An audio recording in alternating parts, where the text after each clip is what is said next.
The new Polestar 3 is a midsize SUV with eye-catching looks, a spacious cabin, and an unusually natural-feeling athleticism often missing from heavy electric vehicles. Polestar says it bogeyed Porsche for this hyper-important model, and the more we drive the 3, the less hyperbolic that sounds.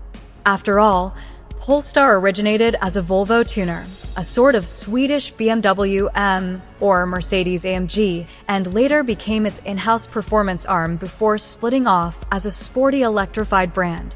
The Polestar 3 comes in 3 flavors, 2 of which we've already sampled. There's the long-range dual-motor performance pack, which gets 2 motors and a boost from 483 horsepower and 620 lb-ft of torque to 510 ponies and 671 lb-ft, and the new entry-level single-motor rear-wheel drive Polestar 3. The long-range dual motor you see here is a Launch Edition model, but without the performance pack. Even though the Launch Edition is no more, the Polestar 3 is now fully on sale. You can replicate the car tested here down to the optional 22-inch wheels and performance tires, though the wheel design itself will be different. With 2 motors and all-wheel drive, we suspect the Polestar 3 long-range dual motor will be the volume seller in the lineup. Skipping the performance pack saves you $5,000 and lets you keep smaller wheels that surely ride more smoothly than the 22s.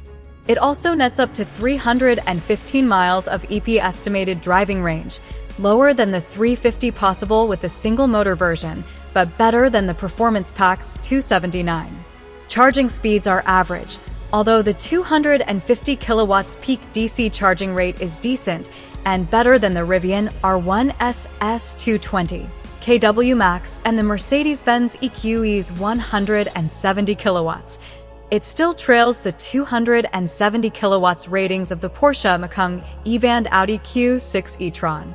Polestar claims charging from 10 to 80% takes 30 minutes, and we verified that at a 350 kilowatts Ego station, going from 31 to 80% in 24 minutes, picking up 56.3 kilowatt hours and peaking just under 200 kilowatts.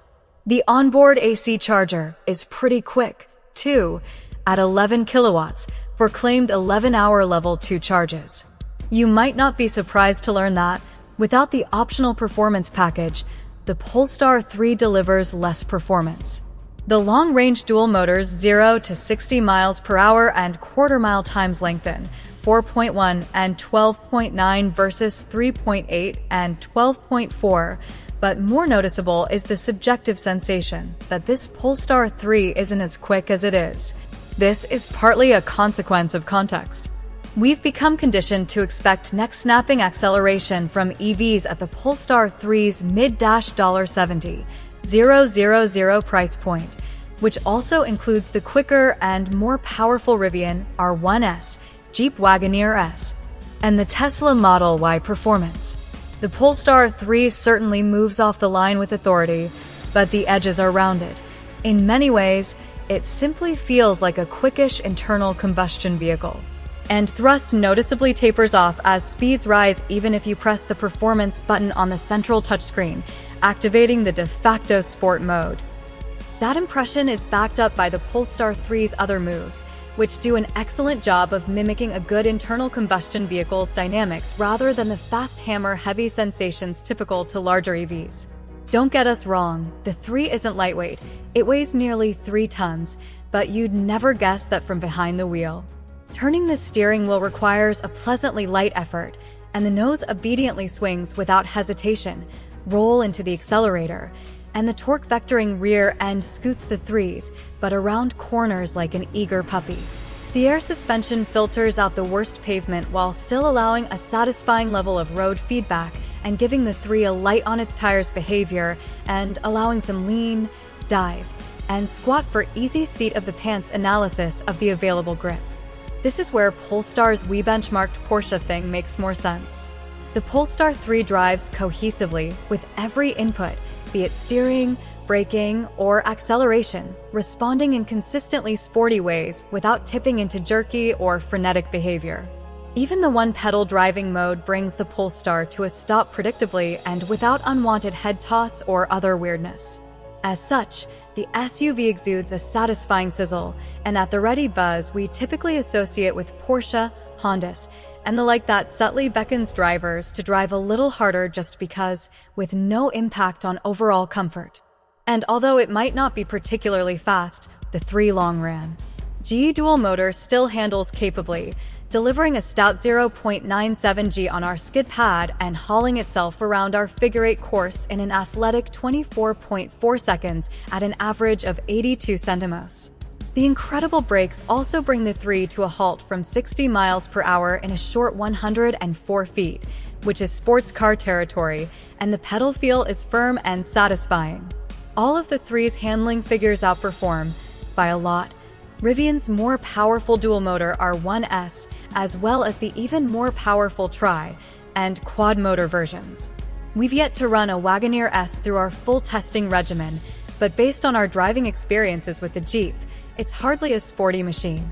More like a comfortable couch, quiet and inoffensive, that happens to be pretty quick.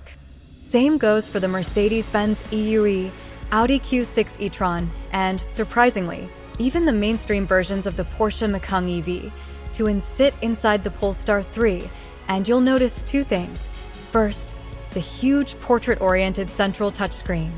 And second, that everything has that obviously upscale yet minimalist vibe familiar to modern luxury hotels.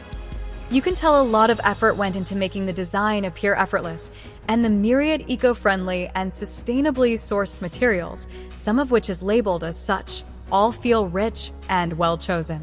Practicality abounds, too, with lots of storage space under the floating wireless phone charger and center console and a deep armrest cubby. There's also a shallow frunk space, good enough for charge cables, and the cargo space is deep and reasonably spacious, even if the low backlight cuts into the ultimate volume. We suggest every Polestar 3 buyer strongly consider the $5,500 plus package's heart-pounding 1,610-watt, 25-speaker Bowers and Wilkins audio system with Dolby Atmos tech. It's that good. Almost all of the features, and there are many hosted by the touchscreen, are easy enough to find. Pressing the cool single button that controls the power seat recline and forward/aft movement calls up a more detailed seat adjustment menu on the screen, including settings for massage. Other hidden controls live on the small diameter steering wheel. Although these bug us, there are clearly 2 D-pads on the wheel, 1 per spoke, with 4 clickable quadrants and a central button, none of which are labeled, and most of which don't do anything as far as we could discern. Instead, sort of lightly pressing the center button on each calls up a conditional menu on the slim driver display. The left-hand upper and lower buttons on the D-pad control your set speed with cruise control activated via the left signal stalk.